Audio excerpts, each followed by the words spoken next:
Welcome to Early Childhood Education. Child Guidance is the course, and this is assignment 1, supplementary to your coursework.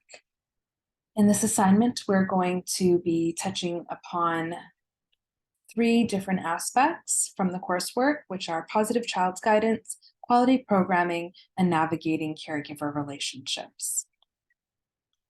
Looking at the first one, positive child guidance and support, there are 3 aspects that we are going to talk about: supporting children to learn self-control. Secondly, guidance and support can be direct or indirect. And finally, promoting a child's positive self-esteem. Supporting children to learn self-control is also similar to children's social and emotional regulation. This we'll talk about further in a different assignment, but essentially, when we think about learning to have self-control as an adult, we can think about, not reacting to situations, rather taking the time to breathe and rationally think about what our next steps will be. Supporting children to learn self-control is similar, where we don't want to provide instant gratification for them, rather give them some opportunities to wait so that they can learn to have that compassion and care for themselves and others. This could look like learning games like stop and go and freeze dance, where they dance and then they're anticipating when the adult will say freeze. And then when the music starts up again, that tug of war of anticipation and having that patience to wait for the next steps all promote and support children to learn self-control.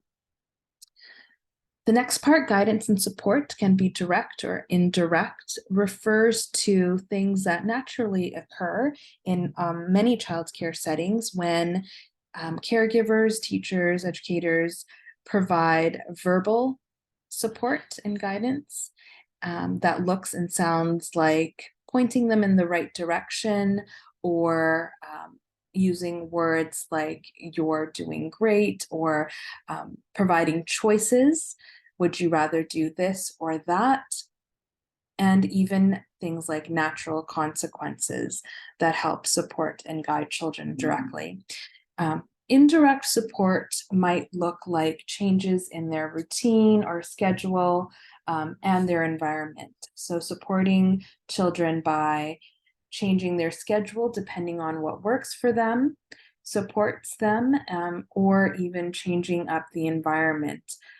This could be supporting a whole class of students by switching out lighting for dimmer lighting, or adding some twinkle lights to your room, or it could look like differential seating, having different spaces for students, children to explore, and giving them opportunities to have movement breaks, are all ways to support and guide them indirectly to have a good day. And thirdly, promoting a child's positive self-esteem. This is similar to what you might think would work for yourself. As adults, we understand what helps us feel good, and children are not that different. Promoting a child's positive self-esteem could be using praise and encouragement in authentic ways that come across and are sincere, because children can pick up on those emotions and your nonverbal language. So ensuring that it's not repeated many times throughout the day. It might get redundant and children might take it for granted, but authentic feedback, praise, and encouragement help promote a child's positive self-esteem, as well as your body language and nonverbal cues. A smile, a gentle touch, those are all ways that help children feel best about themselves. Moving on to the second part of this assignment is quality programming. So according to the Childcare Federation of Canada, there are 9 crucial elements of quality learning in childcare. We'll go through them step by step and elaborate on some of them. So the first one is leadership at the program level, which also coincides with the second, program administration, ensuring that there are levels of support at the top to effectively have the supports in place that run a smooth center. So there are policies in place, there is leadership that supports the educators' own learning and ways to communicate with each other that help have collaborative relationships with staff and families. Which leads us to the third one, collaborative relationship with families, is an open door policy. Families are the number one go-to if there are challenges with a child, and knowing that they haven't had a good breakfast or didn't get a good sleep or something is off for them that day helps caregivers and educators plan the day accordingly to that, as well as ensure that the child has a better rest of their day. So keeping that door open with families to connect with them, learn about what their cultural and traditions and food are that can be comfortable for the child for you to know, is also having that attitude of being culturally sensitive and aware of what happens within families, so you can celebrate those traditions and cultures in a center in your early childhood environment. Number 4, purposeful learning program ensures that there are certain goals and focuses of the program that will help support the student to thrive in that learning environment. Rights of the child being supported. A wonderful resource that you can look up for this one is the United Nations Human Rights and Children policies that they outline, and the guide that they use to help us as adults understand that these are the rights that children have and what are the ways that we are achieving and helping children with those rights. Number 6 is supported workforce. This goes back to the relationships that we have with staff and the work environment, looking at, caring workplaces that offer support is going to make things easier when you might be struggling with difficult behavior with a child, or being frustrated with a lack of something within the child's environment. So having one safe person that you work with, that you can share with, is always a good thing to make your days brighter as you're working in that environment. And if you feel that there may be toxicity within that environment, the best thing to do is, instead of furthering or perpetuating more of that, is to have an open communication with others and try to get to the root of the problem. So you want to be able to work in a supported workforce that allows you to grow and learn. Knowledgeable, skilled practitioners. This is an aspect of lifelong learning.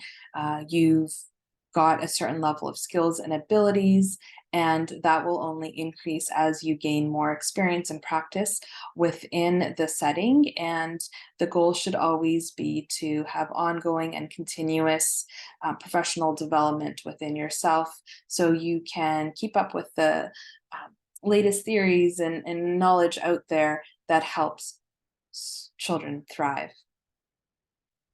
Number 8, indoor and outdoor physical and learning environments that promote health, safety, and development. So looking at what are the structures in place that help children have good fitness, as well as a healthy mind, body, and soul. These things don't need to be expensive, just things that can be incorporated, routines and schedules that you can implement within the day that help children run, jump, use their fine motor and gross motor skills so that they are not stagnant and are learning different skills through play indoor and outside and outdoors. And then last one, number 9, which is effective systems infrastructure. So ensuring that the systems in place that run like a well-oiled machine to have a positive child center learning environment, whether it be in a daycare, early learning, a preschool center, those things are effective, and understanding that you are a part of that system. So if there's something that you find is lacking or that you'd like to change, think about what your role is in that place and do what you can to make those positive changes. Finally, we have difficult conversations. So again, referring to staff responsibilities, there may be a hierarchy in the place that you might end up working, where there's a teacher, an ECE teacher, and there's ECE assistants, or there might even be parents who are volunteering within that space. And sometimes navigating difficult conversations around boundaries, or in particular, what it means to support children, is can be tricky. So one thing to know about difficult conversations is that you always want to come with an understanding of compassion and care to whoever you're having this difficult conversation with. So for example, if you are noticing that a child is displaying some challenging behavior, or perhaps developmentally, you're seeing delays or gaps within their development, whether it be intellectual or physical or social and emotional, you might wonder, how would you start to address this situation with the child's primary caregiver? And compassion and care, and coming from a place where you know that the family will be able to receive it with care, is important. I think the one thing that I'd like to say about difficult conversations is that they're all unique, and it really is a case by case scenario. But one thing to remember is to release any judgments you have about the situation, because nobody knows what anyone else is going through, and we don't know a situation that might be happening behind the scenes. So coming from a point of no judgment, compassion, and care will be a great start to understanding how to navigate those difficult conversations. This is the end of assignment 1, and to reflect on your learning, you can think about what you wonder in terms of anything that was mentioned here in the slides or in the coursework, and what new learning resonates with you. Was there anything that stood out to you that you might want to research further, or are there any questions that you have that you might like to talk to your colleagues about? So this is the end of assignment 1, and you may take some time now to write in a journal just to jot down some of your ideas. Thank you.